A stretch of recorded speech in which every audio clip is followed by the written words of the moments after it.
Bom dia, graça e paz a todos. Hoje nós vamos tratar do sexto mandamento, não matarás. Eu queria que a igreja abrisse a Bíblia lá em Êxodo, capítulo 20. A maioria me conhece aqui, a dona Neise. Apresentar meu pai, está ali atrás. Dizem que eu me pareço muito com ele. E meu irmão mais novo está ali também, com a camisa quadriculada ali. Bem tímido, né? Minha esposa está viajando, está para a casa dos pais dela, as minhas filhas também. Estou morrendo de saudade. E espero abençoar os irmãos com a palavra do Senhor. Estava comentando com o Reiner ali atrás, agora há pouco. Verso 13 diz, não matarás. Eu começar o sermão e falar, gente, não matem ninguém. Acabou o sermão. A gente vai perceber que esse mandamento ele é muito mais profundo do que simplesmente derramar o sangue. Meu entendimento. A ideia é que a gente entenda como que ele funcionava, o que ele realmente queria dizer, como o pessoal da época de Cristo também entendia o que Cristo Jesus explica e ensina sobre esse mandamento. Tá? Vamos ler todos os 10 mandamentos? Eu gostaria que a gente fizesse uma leitura conjunta, lá do verso 1 até o verso 17.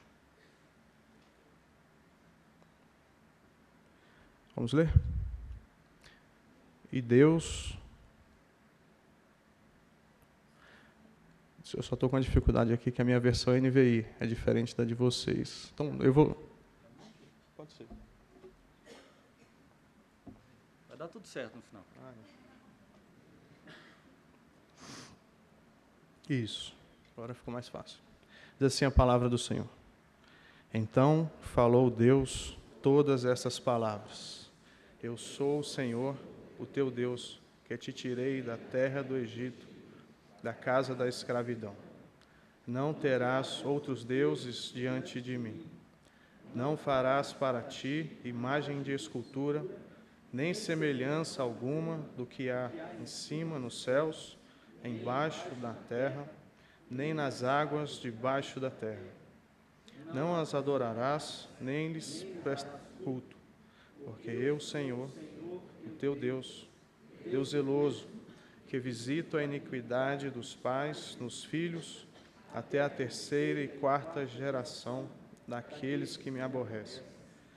E faço misericórdia até 1000 gerações daqueles que me amam e guardam os meus mandamentos. Não tomarás o nome do Senhor, o teu Deus, em vão, porque o Senhor não terá por inocente quem tomar o seu nome em vão. Do dia de sábado, para santificar. 6 dias trabalharás e farás toda a tua obra. Mas o 7º dia é o sábado do Senhor, teu Deus. Não farás trabalho, nem tu, nem teu filho, nem tua filha, nem teu servo, nem tua serva, nem o teu animal, nem o forasteiro das portas para dentro. Porque em 6 dias o mar e tudo que neles há, ao 7º dia descansou. Por isso o Senhor abençoou o dia de sábado e o santificou. Honra teu pai e a tua mãe, para que se prolonguem os teus dias na terra que o Senhor, o teu Deus, te dá. Não matarás, não adulterarás, não furtarás, não darás falso testemunho contra o teu próximo, não cobiçarás a casa do teu próximo, não cobiçarás a mulher do teu próximo, nem o seu servo, nem a sua serva, nem o seu boi, nem o seu jumento, nem coisa alguma que pertença ao seu próximo. Vamos orar. Deus, diante da tua lei, nós nos colocamos agora, pedimos graça, misericórdia, da tua parte, ó Pai. Nos abençoe, que o teu Espírito Santo nos ilumine, ó Pai, nos dê a direção, abra o entendimento, o coração, que o Senhor também me capacite, dê clareza nas ideias, ó Pai, que a tua palavra, Deus, que é poderosa, que transforma vidas, ó Deus, possa edificar a nossa vida também nessa manhã, Pai. Abençoe cada um que está aqui hoje e toda a tua igreja que se reúne nesse dia para te glorificar, em nome do Pai, do Filho, do Espírito Santo. Amém. Amém.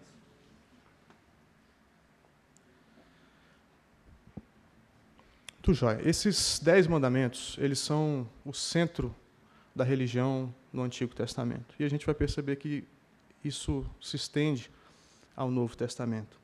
A importância desses 10 mandamentos, a gente vai observar, o verso 1 fala que Deus falou todas essas palavras. Começa nos ensinando que Deus foi quem disse essas palavras àquele povo. E no final, verso 18, mostra uma teofania de Deus. Deus estava em cima do monte. Diz assim o verso 18: vendo-se o povo diante dos trovões e dos relâmpagos e do som da trombeta e do monte fumegando, todos tremeram, assustados, ficaram à distância e disseram a Moisés: fala tu mesmo conosco e ouviremos, mas Deus não fale conosco para que não morramos. E Moisés acalma o povo. Moisés disse ao povo: não tenham medo, Deus veio prová-los para que o temor de Deus esteja em vocês e os livre de pecar. Então, o primeiro verso e o verso final, como uma moldura, nos mostra que esses mandamentos eles foram dados pelo próprio Deus. A voz de Deus falou ali com aquele povo. Esses mandamentos não são criação humana, não vêm do coração do homem, mas vêm de Deus para nós. Então ele é cheio de autoridade, é o Criador que diz à criatura o que ele deseja, como ele pretende que nós vivamos a nossa vida de maneira a agradá-lo. Então, não são regras humanas, esses mandamentos não são regras humanas. Uma curiosidade para nós, o Antigo Testamento ele contém 613 mandamentos. Ao todo, o Antigo Testamento então contém 613 mandamentos. Os 10 mandamentos são então o resumo desses 613. Jesus Cristo ele resume mais ainda em 2 mandamentos, principais mandamentos, que são amar a Deus e amar ao próximo como a ti mesmo. Né? Amarás o Senhor, o teu Deus, de todo o teu coração, de toda a tua força, de todo o teu entendimento, e amarás ao teu próximo como a ti mesmo. E esses 10 mandamentos que nós estamos trabalhando nós percebemos que os 4 primeiros mandamentos, eles dizem a respeito à relação de Deus com o homem.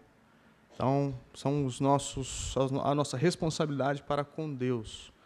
E os 6 últimos são a nossa responsabilidade para com o próximo. Então, nós temos, poderíamos dizer, responsabilidade vertical com Deus, mas também na horizontal, uns para com os outros. Tá? E aí, no verso 13, nós temos aí esse mandamento: não matarás. A primeira questão que nos chama a atenção é que esse mandamento, como os outros 9, ele está no singular, ele está na segunda pessoa. Deus não diz para o povo assim: não matem, mas ele fala: tu não matarás. Não, você não mate. É pessoal. Deus entra ali num relacionamento com o povo e diz a cada um o que eles devem ou não devem fazer. Há uma dificuldade em relação à tradução desse não matarás, porque o termo matarás ele fica muito genérico. E no original nós temos 2 palavras, no hebraico nós temos 2 palavras para a questão de se tirar a vida de uma pessoa, se tirar a vida, no sentido geral. A primeira palavra é usada no sentido geral e diz respeito aos animais sacrificados, questão de guerra, quando a pessoa morre, e até mesmo as penas de morte que tinham ali em Israel naquela época. A segunda expressão, essa sim é a que está aqui no nosso texto, e ela nunca é usada em questões de guerra, em questões de morte de animais, mas especificamente em homicídio. Então, esse mandamento, a expressão que aparece aqui no nosso mandamento seria melhor traduzida como não cometerás homicídio ou não assassinarás. Tá? Então, a ideia é de uma pessoa que planeja a morte de outra e executa o seu plano. Se a gente seguir um pouco a mais, capítulo 21, verso 12 até o verso 14, capítulo seguinte aí, os 10 mandamentos, eles nos ensinam um pouco mais sobre isso, que esse mandamento ele diz respeito ao homicídio, ao assassinato,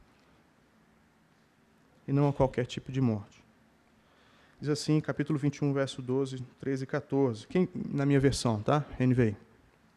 Quem ferir um homem e o matar, terá que ser executado. Todavia, se não o fez intencionalmente, mas Deus o permitiu, designei um lugar para onde poderá fugir. Mas se alguém tiver planejado matar outro deliberadamente, tire-o até mesmo do meu altar e mate-o. Então a gente percebe que existe uma diferença grande aqui nas penas para essa questão da morte. Quem ferir um homem e o matar terá que ser executado. Aqui é a ideia, então, desse homicídio. O verso 13, se todavia não foi intencional, essa pessoa não deve morrer, mas Deus designará uma cidade de refúgio para ela permanecer por lá e não perder a sua vida. A vida dessa pessoa que não matou intencionalmente não deveria ser tirada. Então, nós temos a pena capital instituída em Israel.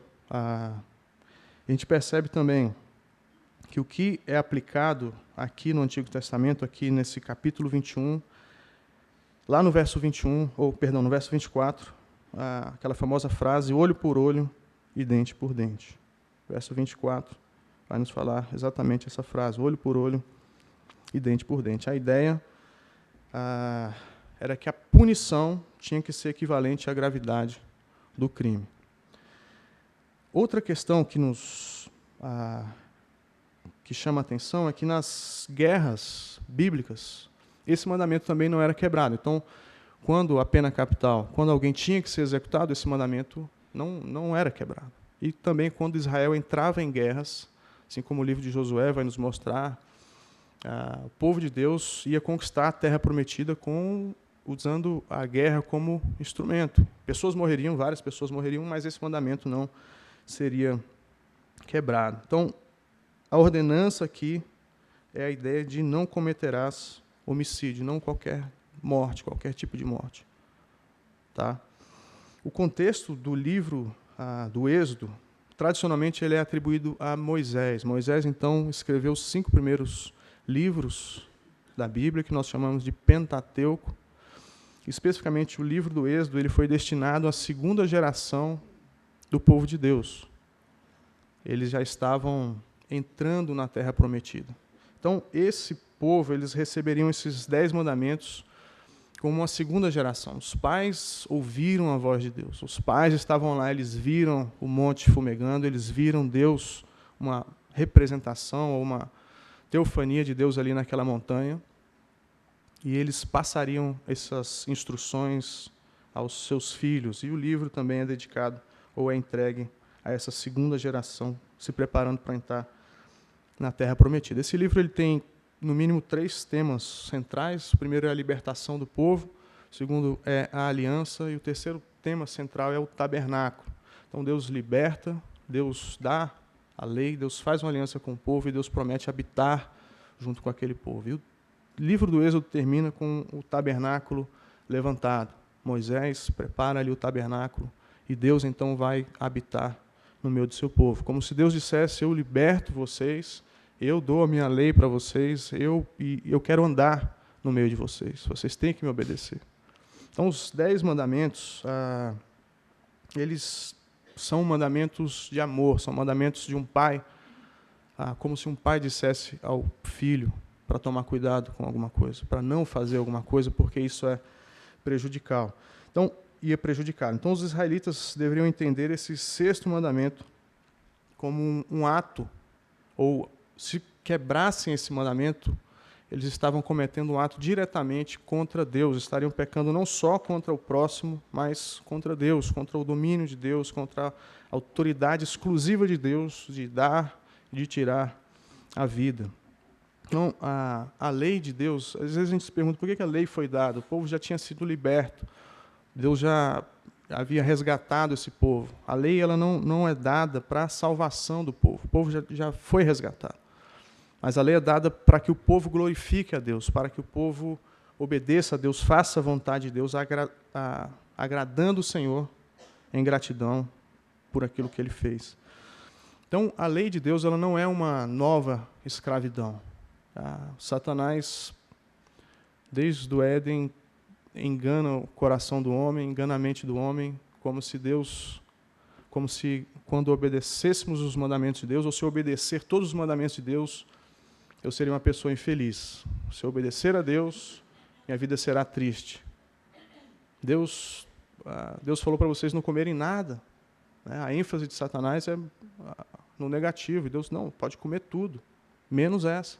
E Satanás inverte, então, como se a ordem de Deus fosse privá-los de alguma coisa. As pessoas hoje ainda entendem que a lei de Deus, de alguma forma, vai os privar de felicidade, de ter uma vida plena. E é exatamente o contrário, é a lei da liberdade, é a lei para sermos livres do pecado. A lei foi dada para a nossa liberdade, para o nosso benefício. O Salmo 19:7 fala: a lei do Senhor é perfeita e restaura a alma. Os preceitos do Senhor são justos e dão alegria ao coração. Então a ideia é de um pai que fala para o filho, para uma criança que vai pegar uma frutinha venenosa e vai botar na boca, e o pai fala: não faça isso. Não faça isso, isso vai te fazer mal. Quando Deus fala para nós fazermos alguma coisa, é um pai que está dizendo para o filho: filho, esse é o caminho da felicidade, esse é o caminho da alegria, siga por aqui. Então, a lei de Deus ela não pode ser vista como algo negativo, no sentido de nos escravizar, de nos dominar negativamente, mas pelo contrário. Com esse mandamento, não matarás, o povo de Israel tinha que entender que o próximo, o vizinho, o amigo ali, era responsabilidade dele também. Eu sou responsável pelas pessoas ao meu redor. Eu tenho responsabilidade com essas pessoas. Não é?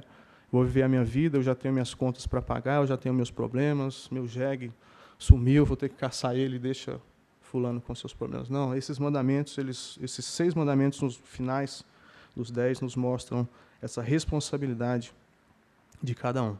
Outra questão que é importante nesse mandamento é entendermos a raiz desse mandamento. Por que não matar o próximo? Por que não assassinar uma pessoa? Por que não cometer um homicídio? E Gênesis 9, verso 6, eu queria que a gente abrisse lá, por gentileza. Gênesis 9, verso 6, vai nos mostrar aí a raiz dessa questão.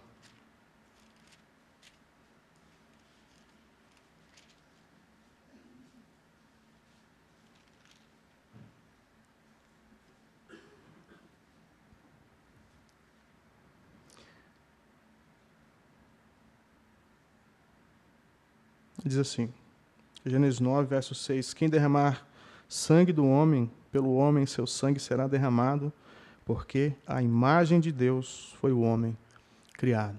Então, o princípio importantíssimo nesse texto, nesse não matarás, é o princípio de que o ser humano foi criado à imagem e à semelhança de Deus. O homem ele reflete a glória de Deus. O homem ele carrega atributos que Deus concedeu a ele, seja a pessoa que se converteu, a que não se converteu, qualquer ser humano tem em si mesmo um valor dado por Deus, um valor que não pode ser tirado jamais. Cada um de nós, cada ser humano, carrega, então, a imagem de Deus em si mesmo. Nós, na teologia, nós chamamos o ser humano de a coroa da criação.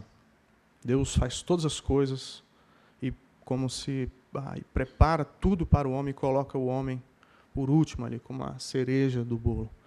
O Salmo 8, verso 5, vai dizer que nós fomos coroados de glória e de honra por Deus. Deus concedeu glória e honra ao ser humano. Então, o povo do Antigo Testamento eles tinham que compreender o valor da vida humana, o valor que um ser humano tem diante de Deus, diferente das outras nações que não valorizavam raças, etnias, mas o povo de Deus tinha que entender que o ser humano foi criado à imagem de Deus. Nos nossos dias, a cultura, em algumas sociedades, o valor da vida humana ele foi perdido. E aí, se você mata um animal, você pode ser punido, mas um aborto muitas vezes não tem punição para isso. Então a gente percebe que há uma inversão de valores e isso é um absurdo. O ser humano, ele tem um valor dado por Deus e ninguém pode tirar isso do homem. Tá? Então a gente observa que esse mandamento ele fala sobre esse homicídio, esse assassinato. E aí, para mim e para você, eu nunca matei ninguém. Então, eu tenho cumprido esse mandamento. E a gente vai perceber que Jesus, no Novo Testamento, ele amplia mais esse mandamento. Ele aprofunda esse mandamento e vai ao coração do ser humano, mostrando que cada um de nós quebramos esse mandamento de alguma forma. Eu queria ler com os irmãos Mateus, capítulo 5, por gentileza.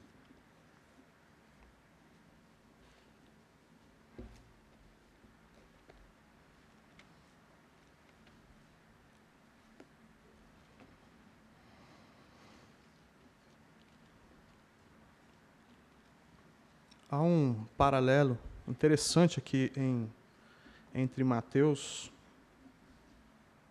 entre o Sermão do Monte e o Moisés no Monte Sinai. Os dois estão no monte, os dois são mediadores. Moisés traz a lei, Jesus traz as bem-aventuranças, as características do cidadão do reino de Deus. Lá, Deus desce uma teofania, e aqui no Novo Testamento o próprio Deus encarnado se revela ali naquela montanha para o povo. Só uma explicação simples ou rápida.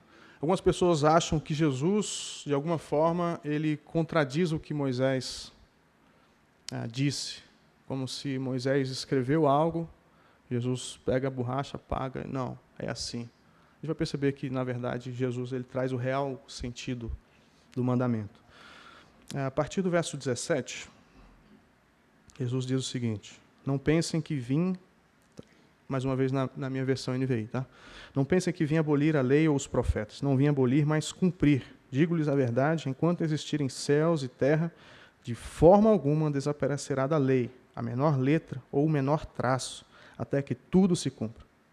Todo aquele que desobedecer a um desses mandamentos, ainda que dos menores, ensinar aos outros a fazerem o mesmo, será chamado menor no reino dos céus. Mas todo aquele que praticar e ensinar esses mandamentos será chamado de grande no reino dos céus. Pois eu lhes digo que se a justiça de vocês não for muito superior à dos fariseus e mestres da lei, de modo algum entrarão no reino dos céus. Então Jesus, ele não veio apagar a lei, não veio contradizer, pelo contrário, ele veio cumprir. Ele cumpriu toda a lei e toda a lei se cumpre nele. Tá? E o próximo verso, o verso 21, é a explicação de Jesus sobre o sexto mandamento. Não matarás. Verso 21 em diante. Vocês ouviram o que foi dito aos seus antepassados. Não matarás. E quem matar estará sujeito a julgamento. Mas eu lhes digo que qualquer que se irar contra seu irmão estará sujeito a julgamento. Também qualquer que disser a seu irmão racá será levado ao tribunal. E qualquer que disser louco corre o risco de ir para o fogo do inferno. Portanto, se você estiver apresentando a sua oferta diante do altar e ali se lembrar que o seu irmão tem algo contra você, deixe sua oferta ali diante do altar e vá primeiro reconciliar-se com o seu irmão. E depois volte e apresente a sua oferta. Entre em acordo depressa com o seu adversário que pretende levá-lo ao tribunal. Faça isso enquanto ainda estiver com ele a caminho, pois caso contrário, ele poderá entregá-lo ao juiz e o juiz ao guarda e você poderá ser jogado na prisão. Eu lhes garanto que você não sairá de lá enquanto não pagar o último centavo. O que está acontecendo aqui? Jesus ele está ensinando aquele povo o real sentido da lei. Os fariseus, os mestres da lei, entendiam da seguinte maneira: eu não derramo sangue, então eu estou cumprindo um mandamento. Jesus, joia, esse mandamento eu tenho cumprido, eu não tenho matado ninguém. E Jesus aprofunda mais e mostra que o problema não é somente o derramar o sangue, mas o coração do ser humano inclinado à maldade, o coração do homem inclinado ao pecado. Ele nos leva a um ódio contra o próximo, ele nos leva a insultar as outras pessoas, a nos acharmos superiores, a colocarmos rótulos nas pessoas. Essa ideia aqui do louco, ou um termo racá, aqui que seria alguém como a ideia de um herege, uma ideia religiosa. E a gente percebe que quando a gente consegue colocar um rótulo na pessoa, é como se a gente tivesse uma justificativa, um certificado de fazer qualquer coisa com essa pessoa. Não, essa pessoa é isso. E aí a gente pode insultar, a gente pode machucar, a gente pode se irar contra ela porque ela não vale. Né? Nesses últimos dias a gente tem percebido uma polarização na política. Fulano é isso, fulano é aquilo, e aí as pessoas brigam, as pessoas, família, não pode tocar no assunto, não pode, porque sobe um calor na pessoa, um veneno vem lá de dentro, a pessoa se ira, e Jesus está falando exatamente disso, o ódio, a ira, isso que está dentro de cada um de nós. Então, quando a gente percebe, quando Jesus aprofunda esse mandamento, nós percebemos que o assassino, o homicida, ele está dentro de cada um de nós. Né? O homicida é aquele que, no coração, ele maquina e a mão dele pratica esse mal.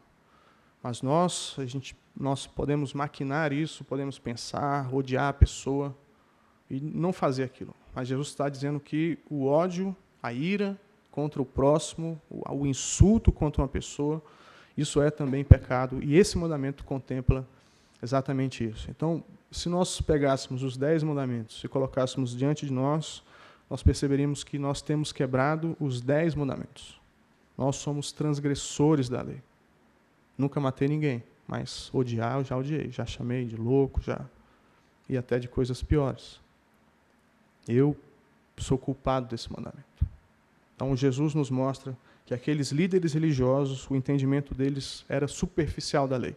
Eles não estavam atingindo a alma, o coração da pessoa com o mandamento. É isso que Jesus faz. Então, ele explica o real sentido dessa lei, uma lei espiritual, uma lei que vai ao coração. Então, não é somente a atitude de se assassinar, mas a lei revela uma profundidade maior. E vai até o coração da pessoa. Qualquer que se irar, qualquer que chamar a pessoa de louco, de tolo, está sujeito ao inferno.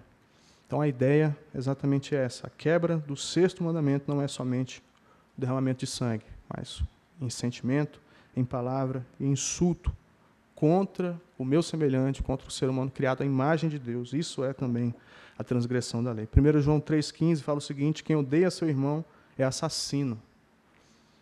O Novo Testamento continua com esse mesmo entendimento sobre o 6º mandamento. Aquele que odeia seu irmão é assassino. Então, nós temos quebrado esse mandamento. E o problema é exatamente o coração do ser humano, é a nossa natureza pecaminosa. Marcos, capítulo 7. Queria que a gente abrisse lá, rapidamente. Marcos 7, 21 e 22.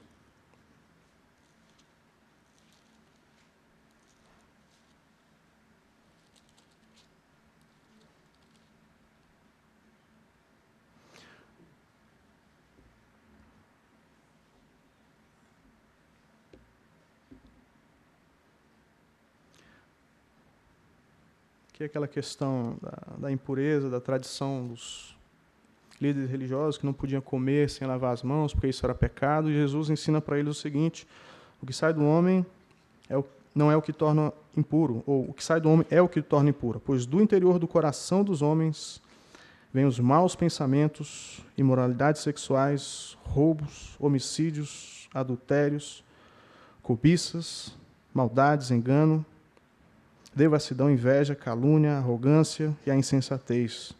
Todos esses males vêm de dentro e tornam o homem impuro. Essa lista de Jesus ela é interessante porque 5 dos 10 mandamentos estão listados aqui.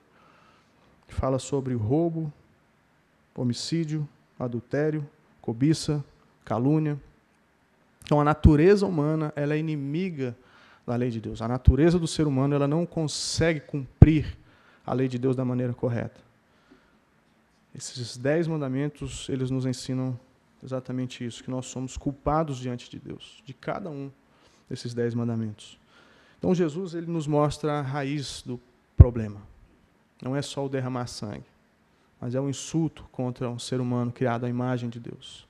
É você se achar superior, é você colocar uma etiqueta na testa da pessoa e aí você pode insultar ela porque ela é inferior, ela é isso, ela é aquilo. E aí você está liberado para fazer a maldade que você bem entender com essa pessoa. Então Jesus trata do nosso coração. Esse mandamento ele alcança a nossa alma. E há algumas aplicações para nós, que a gente possa compreender que o nosso coração ele precisa ser transformado. Eu não consigo cumprir esses mandamentos se o Espírito Santo de Deus não estiver em mim. Eu não consigo cumprir esse mandamento se não houver uma transformação na minha vida. A Bíblia chama isso de novo nascimento, de conversão. Momento onde Deus converte o coração do pecador. O ser humano cumpre a lei de Deus, não para ser salvo, mas por gratidão, para fazer a vontade de Deus. Então, que possamos compreender que o ser humano, seja quem for, foi criado à imagem de Deus. Ele tem uma dignidade dada por Deus. É a autoridade de Deus quem disse isso. Então, cuidado com o seu coração, cuidado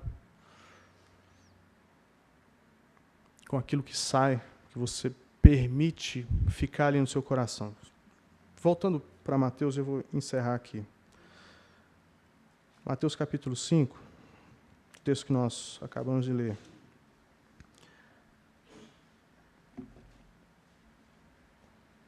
Do verso 21 ao 26. Jesus fala sobre essa questão, não matarás. Ele mostra que não é só matar, mas os insultos, a ira. E ele dá alguns exemplos práticos, uma aplicação. Jesus é o mestre por excelência. Ele aplica o não matarás na vida daquele povo. E a gente vai fazer aqui hoje também. Verso 23. Portanto, se você estiver apresentando a sua oferta diante do altar, e ali se lembrar que o seu irmão tem algo contra você, deixe sua oferta ali diante do altar e vá primeiro reconciliar-se com o seu irmão e depois volte e apresente a sua oferta. Então, Jesus está falando do culto, Jesus está falando do momento da igreja. Vamos trazer para os nossos dias.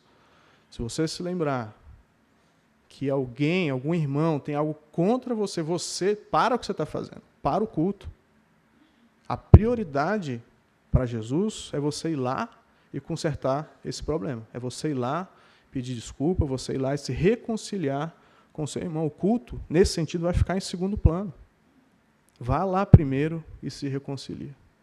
A gente percebe que quando Paulo fala aos Coríntios, quando ele vai dar a instrução da ceia, o problema daquela igreja, um dos problemas, dos inúmeros problemas daquela igreja, era a divisão, era a falta de comunhão que aqueles irmãos tinham. Não, na hora da ceia, cada um tomava sua própria ceia, não esperava pelo outro.